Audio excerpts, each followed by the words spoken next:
Olá, sejam bem-vindos a mais uma videoaula, né, sobre revisão sistemática e meta-análise. Essa é a nossa segunda videoaula. Na primeira, a gente viu conceitos básicos, se entendeu, se aproximou alguns métodos que nos ajudam a entender e fazer os estudos de revisão sistemática. E nessa videoaula, eu vou falar sobre o método SOD, que é aquele método que a gente propôs dentro do laboratório, né, como pesquisa de revisão sistemática, no intuito de propor frameworks, né, seja marcos conceituais, sejam marcos teóricos. Então, ambos me vão ajudar a identificar ou a preencher essas lacunas de informação. O método SOD, ele tem basicamente alguns passos, né? Eu coloquei só alguns conceitos aqui para relembrar. A revisão sistemática, lembrando que ela tem uma análise abrangente dos estudos de forma geral, né? Dos estudos desde o ponto de vista quantitativo, principalmente.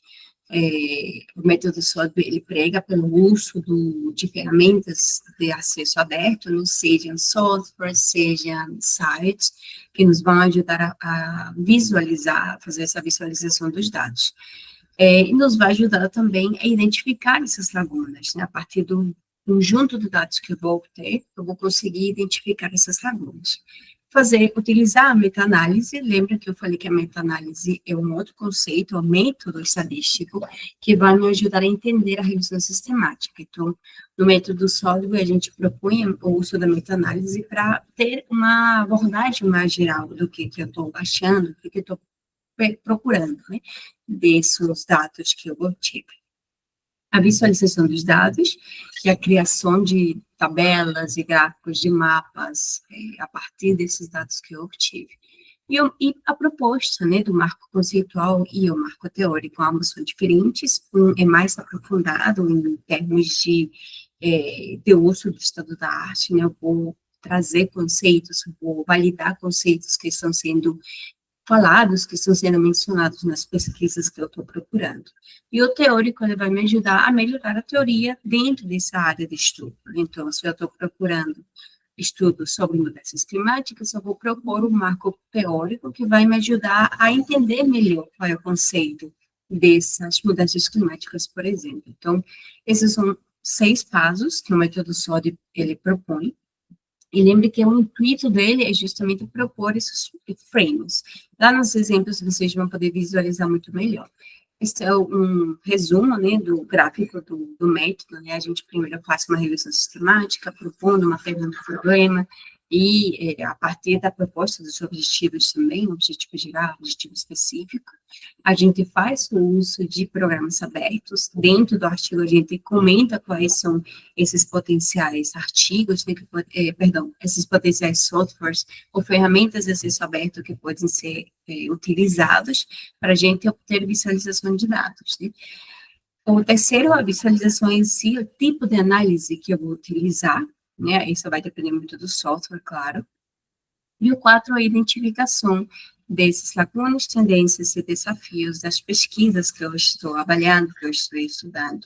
E o último vai ser propor, né, esse marco conceitual. Aí aparece na imagem uma árvore do meio e um marco, né, que basicamente se parece muito com um fluxograma, pode ser um marco, um modelo conceitual, né, com gráficos. Então, sempre tentar fazer essa proposta dos frames de forma visual, porque me ajuda a entender, ajuda o leitor a entender melhor o que tu está propondo em si, né, muito além do texto escrito. Então, para a gente aplicar o método SOD e fazer um estudo de revisão, o primeiro passo é identificar a pergunta, problema e suas variáveis, né? A gente vai propor para essa pergunta, problema e as variáveis. Essas variáveis vão me ajudar a identificar as palavras-chave de uma forma mais fácil. Então, tem um exemplo aqui, uma pergunta problema, onde eu quero saber, né, quais são as lacunas e tendências na informação, né, sobre desenvolvimento sustentável no ecossistema manguezal. Então, eu tenho aí 2 variáveis muito importantes, desenvolvimento sustentável e manguezal, né, que está aqui embaixo. Temos desenvolvimento sustentável e manguezal, que aparecem na minha pergunta. Então, tudo tem que estar conectado ao momento da gente propor uma pesquisa, né? Então, se a minha pergunta problema é esta, as variáveis e as palavras-chave já vão estar ali. A partir disso, eu posso identificar, né, o que eu quero analisar, aonde que eu vou fazer as análises. Eu quero saber sobre os estudos que estão sendo feitos, né, sobre desenvolvimento sustentável em manguezal, em documentos científicos, mas também em documentos de legislação, documentos políticos, né, que estão ativos e que falam dessas duas temáticas. Então, eu posso propor isso nesse sentido. Bom, dentro do artigo, vocês vão poder achar alguns exemplos de objetivos, né? Temos aqui alguns exemplos de revistas, de artigos, na verdade, que tem um título específico, e cada título tem um objetivo. Por exemplo, o segundo, né, é uma revisão do censuramento remoto de áreas de manguezal, né, desde a década de 1959 até 2018. O objetivo desse estudo foi identificar as áreas-chave de floresta, né, a partir dessa análise histórica de dados, nesse caso eu estou falando de dados muito prováveis de imagens de satélite, então é um estudo de revisão, né, de forma diferenciada. E o meu segundo objetivo é descobrir ou avaliar esses fatores que estão mudando essas florestas de mangue, por exemplo, né? Então, são alguns objetivos. O terceiro é uma revisão, né, dos métodos de avaliação para serviço com símbolos de manguezal. Então, mesma coisa, aqui o objetivo é um formato diferente, ele não separa, né, por objetivos específicos, nem numera, né, ele faz só um trecho principal. O último, vocês veem que é muito mais objetivo, ele vai fazer uma revisão da literatura sobre os custos e benefícios do programa Rede Mais, né, que mexe com carbono. Então, o objetivo desse título de pesquisa é, nós, né, falando aos autores, vamos conduzir uma revisão de projetos, né, de rede, mas sobre estudos que falem dos benefícios e dos custos. Então, é muito mais objetivo. A gente colocou mais outros exemplos que vocês podem ver para se ajudar a pensar, né? Lembrem que o objetivo ele tem que estar relacionado com a minha pergunta-problema. Se minha pergunta-problema é, quero saber os estudos, as tendências e desafios dos estudos sobre desenvolvimento sustentável em manguezais, o meu objetivo muito provável vai ser fazer ou realizar uma revisão sistemática sobre os estudos de desenvolvimento sustentável em florestas ou em ecossistema de manguezal. Então, nesse sentido, tem que estar conectado. Além disso, tenho que definir o protocolo. O protocolo, ele é o passo a passo, como eu comentei, né? Ele vai me ajudar a entender o que eu vou procurar, aonde que eu vou procurar, em que espaço, em que escala temporal e espacial eu vou procurar essa informação a partir das minhas variáveis, né? Nesse caso, eu estou colocando como exemplo as variáveis de desenvolvimento sustentável e manguezal. Então, temos os estudos globais, no nível global, temos os estudos transnacionais, nacionais e locais. Então, eu tenho que definir dentro do protocolo o que eu quero fazer. Se eu quero fazer um estudo global, se eu quero fazer um estudo entre 2 países, ou entre 3 mais países, eu quero fazer um estudo local, né, no Brasil apenas, na região costeira, nos estados da Amazônia Legal, etc. Eu tenho que definir isso, a partir do meu entendimento da pesquisa que eu estou desenvolvendo. Isso também vai depender da quantidade de estudos que eu vou achar. Por exemplo, eu vou procurar, sei lá, um estudo que fala sobre fake news e mudanças climáticas. Muito provável vai ter poucos estudos, ou não, né? Isso vai depender, mas exemplificamos aqui que vai ter poucos estudos dentro do Brasil. Se eu procuro lá, na base de dados, mudanças climáticas e fake news e Brasil, sei lá, talvez me apareça 30 artigos, é um exemplo, tá? Então, é muito pouco, na verdade, para fazer um estudo de revisão. Então, tenho que estender essa escala espacial. Então, eu vou decidir fazer um estudo global, no mundo todo. Então, eu vou procurar essas duas palavras no mundo todo. Então, isso tem que estar bem definido dentro do protocolo, né? Dentro do protocolo, eu vou definir tanto onde procurar, né, quais são as bases de dados, eu coloquei aqui algumas, Web of Science, ECBio, que é da Scopus, né? PubMed, que é outra base de dados para estudos da saúde, principalmente, mas isso eu tenho que definir. Se eu vou incluir estudos de literatura cinza, por exemplo, que estão, a maioria estão no Google acadêmico, vai ser uma decisão minha. Então, eu tenho que definir e tem que ser com bastante clareza e transparência. Lembra uma das características da revisão sistemática é a transparência. Então, isso tem que estar claro dentro do protocolo para que o leitor e o pesquisador que vai usar a tua pesquisa, teu artigo, ele possa entender como foi esse processo de procura, né? Se tu procura em todas as bases de dados, se não, aí ele pode complementar com uma procura e usar a tua pesquisa como base, etc. Então, o que procurar, né? Outra pergunta importante. Onde que eu vou procurar e o que procurar? Então, aqui eu já identifico as minhas palavras-chave. Por exemplo, aqui temos manguezal, né, no formato, e aí tem que estar, por exemplo, dentro da Web of Science, vocês vão encontrar as simbologias que vão utilizar para ter uma procura mais eficiente. Eles falam, tu tem que colocar entre aspas a palavra-chave e com asterisco no final para incluir palavras em singular e plural. Por exemplo, aqui eu posso colocar mango, manguezais ou manguezal, né? Então, ambas palavras têm que aparecer na minha procura. Então, eu coloco desse jeito. E a aspa, né, ela é para me indicar que eu quero exatamente a palavra. Essa palavra dentro da minha procura. Porque pode ser uma extensão de uma outra palavra, por exemplo, né? Então, da mesma forma. Áreas protegidas aqui, né? Uma palavra só. Então, eu coloco entre aspas para ela não procurar área por um canto e proteção por outro canto. Eu quero as duas juntas. Então, isso eu tenho que definir nesse processo de procura. E eu vou fazer isso colocando elas entre aspas. Dentro da definição do protocolo, lembra que uma das características é transparência? Pois é, eu tenho que definir, eu tenho que informar a revista como foi esse processo de procura, né? E, geralmente, para estudos de forma geral, é utilizado o Prisma. O Prisma é um jeito de reportar esse fluxograma, né? O que foi achado. Mais para frente eu vou mostrar alguns exemplos. Vocês podem encontrar esse Prisma no site, vocês googleiam, né? Colocar Prisma 2020, por exemplo, e vão encontrar o site onde vocês vão fazer de forma automática esse fluxograma, colocando apenas os números que vocês acharam nas bases de dados. Já o Próspero, né? O Próspero é mais para estudos na área da saúde. Eu tenho que registrar esse estudo da saúde que eu estou fazendo. É até, às vezes, uma obrigatoriedade para algumas revistas. Mas, para as pesquisas gerais, é utilizado o Prisma. Este é um exemplo de Prisma, né? Ele me ajuda a entender o estudo, como é que ele foi feito, como que ele foi feitado, porque, por exemplo, se eu digo que eu procurei, sei lá, mudança climática e fake news, e eu achei apenas 50 estudos, como eu valido isso? Então, o Prisma, ele é um jeito de protocolar e você transparente essa procura. Então, eu vou colocar aqui, na Web of Science, eu achei 199 documentos que falam sobre esse tema. Numa outra base de dados, que é a BDT, que aparece aqui, é uma base de dissertações e teses do Brasil, uma base especificamente para o Brasil.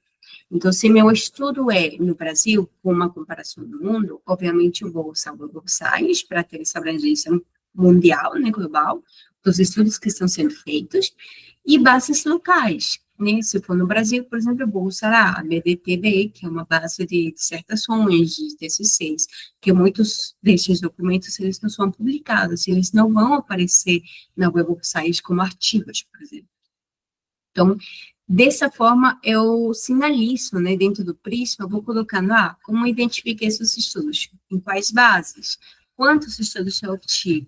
Desses estudos de 199, mais os 24, no total foram 223 estudos depois de ser duplicado. Então, eu vou ter a lista de dados e eu vou apagar os estudos que estão sendo duplicados, né, que são a mesma coisa, porque ele vai me dar um número a mais, vai me dar um número repetitivo para a minha análise de meta-análise. Lembra que esse tipo de análise, ela trabalha com dados quantitativos. Então, nos resultados, eu vou colocar, eu encontrei, né, nos estudos de mudanças climáticas e fake news, 199 documentos que falam sobre esse tópico, dos quais apenas 48 eu vou avaliar de forma completa. Eu vou analisar esses estudos de forma completa. Então, vocês veem que o Prisma, ele vai me ajudar a definir a filtrar, né? Aqui vocês indicam quantos estudos foram removidos, ou serem duplicados, quantos estudos eles não são elegíveis para a tua pesquisa, ou seja, pode ser um estudo de revisão que eu não vou utilizar, eu só quero estudos de caso, por exemplo, ou eu só quero artigos, não quero capítulos de livros. Então, tudo isso tem que estar especificado aqui, certo? No Prisma. Já na visualização, né, a gente pode utilizar programas abertos, né, que a gente pode utilizar. Se a gente tiver um conjunto de dados muito grande, obviamente é inviável eu ler um por um desses artigos para conseguir fazer minha revisão sistemática. O que eu posso fazer? Usar a inteligência artificial. Um dos programas que trabalha com inteligência artificial é este aqui, que é a ASR Review.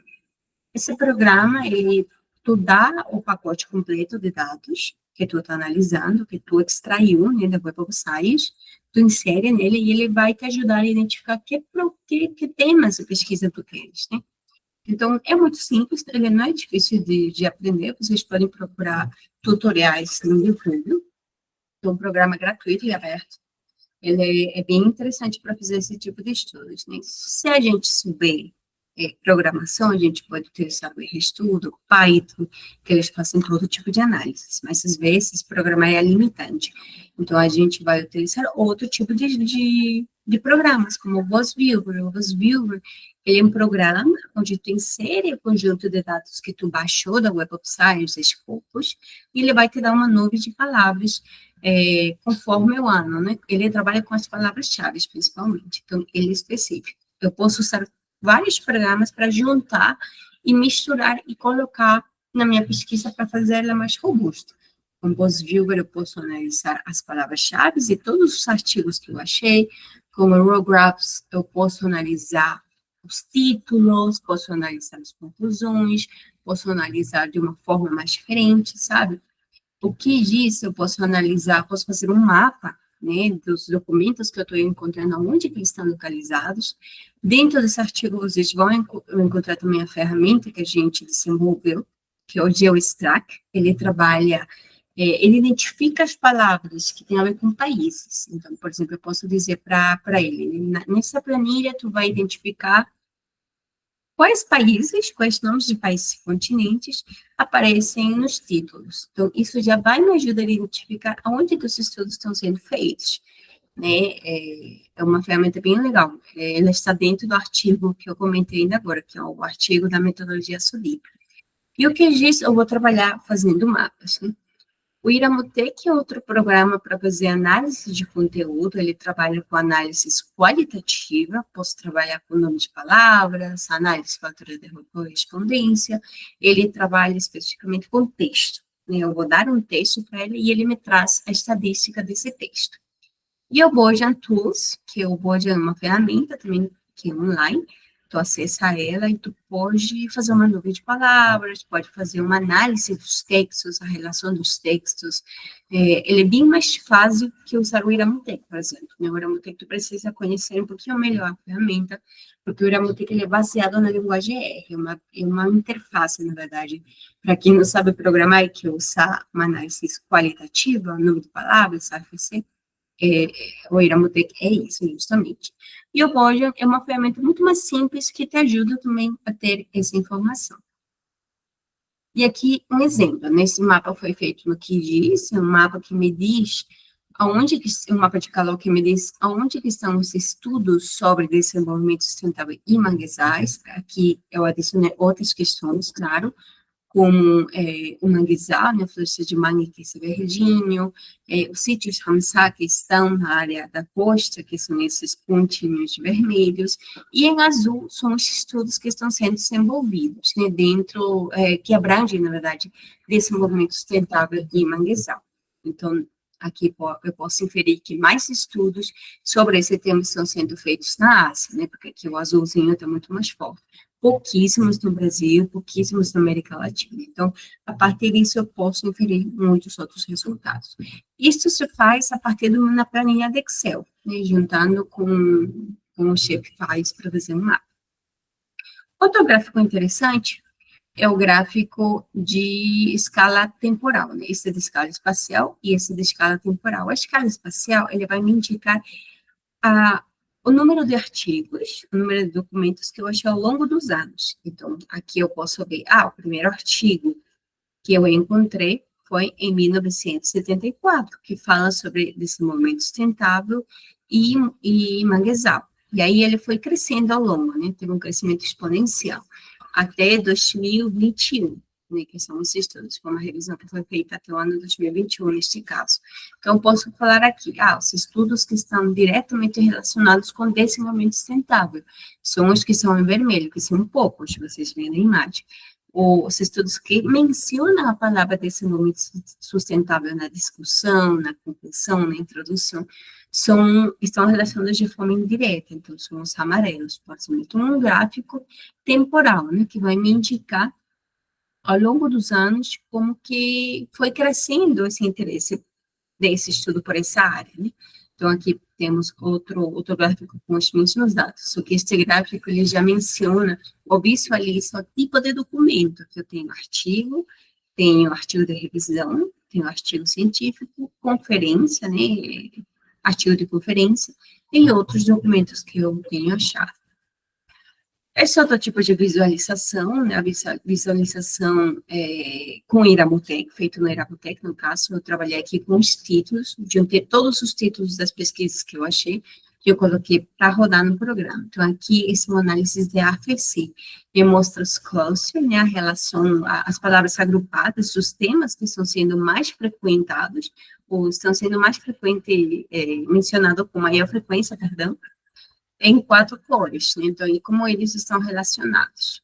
Mesma coisa, este outro gráfico, também feito no Eramutec, é uma análise de similitude, que me mostra a proximidade entre esse conjunto de palavras, né? Por exemplo, aqui eu tenho palavras que falam do lugar que está sendo feita a pesquisa, pode ser ilha, a costa, áreas úmidas, etc. Aqui tenho a palavra mangue, por exemplo, né, que é uma palavra de procura que vai aparecer maior, em caixa maior, por quê? Porque é a minha palavra-chave. Então, outra forma de analisar esses dados. Outro jeito também que é mais comum é analisar com nomes de palavras. Esse nome de palavras, por exemplo, eu peguei todos os títulos, todos os resumos dos artigos que eu obtive, né, da Web of Science, por exemplo, junto, e eu analiso no Bojan Tools, que é aquela ferramentinha que eu falei, que ela é online. Aí, coloco todos esses títulos e vai me dar uma nuvem de palavras. Essa nuvem de palavras, ela já me diz muita coisa, né? Por exemplo, os artigos, obviamente, falando de manguezal, que é a palavra grande, que está aqui, né? Que é uma palavra que é minha palavra de procura, ela vai aparecer com certeza em maior frequência.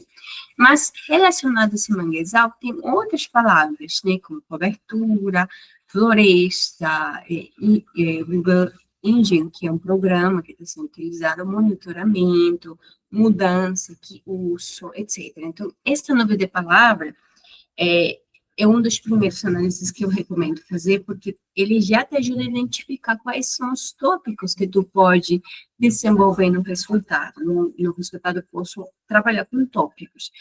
Dentro das minhas pesquisas, eu vou primeiro falar dos resultados da escala espacial e temporal, ou seja, vou fazer um resumo de tudo que eu achei, aonde que está, quais são esses estudos, onde que foram feitos, de que ano a que ano, etc. E no segundo tópico, eu posso procurar os temas que estão sendo falados dentro desse conjunto de dados que eu estou procurando. Então, isso eu posso utilizar a nuvem de palavras para me ajudar a identificar quais tópicos estão sendo estudados. Este outro gráfico, que é o gráfico Sankey, que ele é feito no Raw Graphs, que é aquela outra ferramentinha, né? Na aula prática vocês vão entender um pouquinho melhor, na aula prática com esse. Então, no gráfico Sankey, ele te ajuda a ver a relação de uma palavra com outra. Então, eu posso trabalhar com palavras-chave, a primeira palavra-chave falada dentro do artigo, e sua relação com os países, por exemplo, né? Tudo isso, todos esses gráficos que eu estou mostrando, a maioria foram trabalhados no Excel. Eu extraí do Excel para trabalhar a visualização de dados. Então, posso juntar com os países. Entre os países, eu obtive, por exemplo, com a ferramenta GeoStrack, né, que era aquela ferramenta que eu falei, ela te extrai a palavra do país e do continente de forma automática, com os tipos, o lugar de publicação, né, que são aqui os temas de publicação. Sei lá, estudos de Bangladesh, na Índia, que aparecem aqui, que falam sobre serviços culturais, a parte social do manguezal, eles estão sendo mais publicados em revistas de temas de recursos biológicos, por exemplo. E aqui eu posso inferir, né? São poucos os estudos que estão sendo abordados a partir da pesquisa da inovação, por exemplo, ou da pesquisa social, são mais estudos na área da biologia. Isso já é um resultado que eu posso inferir. Da revisão ao framework, né, o marco. Todo esse conjunto de dados que a gente analisa, dos dados a partir das palavras-chave, a gente pode propor um marco conceitual com esse, que basicamente pode ser um fluxograma, pode ser um modelo conceitual, né, aqui, por exemplo, começamos pelo A, né, pela seção A. Então, a ciência do manguezal, que eu fiz a procura, o manguezal e sua relação com o desenvolvimento sustentável, ela fala pouco desses ODS, por exemplo, que estão aqui embaixo, né, que são de baixa performance. Ele fala mais desses ODS e, prioritariamente, desses ODS. Então, eu vou identificar primeiro, essa revisão me fala essa coisa. O que eu posso fazer com isso? Eu posso propor, identificar melhor, trabalhar, que esses estudos trabalhem de forma equitativa do conhecimento tradicional com o conhecimento científico. Eu posso propor que as ameaças, os estudos de ameaças ao mangue sejam unidos, né, aos estudos de serviços ecossistêmicos, e com isso eu posso propor mais ainda, né? Tudo isso vai me ajudar a pensar, né, em estratégias, todos esses estudos que eu achei de forma sistematizada, vão me ajudar a propor estratégias de manejo, estratégias de conservação, focar no ODS e tal. Então, eu vou ir propondo, né, a partir de todas essas sínteses que eu li, dos artigos que eu avaliei, eu posso fazer esses tipos de gráfico que eu vou propor, o resultado final. Né, pode ser em outro formato, pode ser com outros temas, pode ser com qualquer tipo de tema de pesquisa, na verdade. Então, é um resultado bem legal, bem interessante de colocar no artigo, porque ele te dá essa informação a mais, né? O que tu pode fazer com toda essa pesquisa que tu procurou, que tu estudou, que tu pode propor, na verdade, né? Recomendar para futuras pesquisas, recomendar para a área de estudo de forma geral. Bom, a interpretação dos resultados não é outra coisa que discutir, né? Os gráficos que eu vou fazer, eles vão me ajudar a discutir a minha pesquisa. O que é discussão? É a conversa com outros autores. Por exemplo, eu achei poucos estudos que falam sobre o DS4, que é educação em áreas de manguezal. Então, eu posso trazer outros artigos que falam sobre isso e reforçar e dizer, olha, é bom incentivar esses estudos de revisão. Esta revisão sistemática encontrou uma grande lacuna em estudos de educação em mangue, por exemplo. Então, eu vou fazer essa discussão, né? Quando vocês foram lendo os artigos que vão ir coletando, vai dar uma base muito legal, uma fundamentação teórica, para que vocês tenham, com muita propriedade, a escrever, né, a discussão e a conclusão, né, em última instância, né, e a propor o análise, ou framework, no caso, né, o marco conceitual. Toda essa leitura que vocês vão descobrir, basicamente, na base de dados, vai ajudar muito a vocês a entender até melhor a pesquisa que vocês estão desenvolvendo.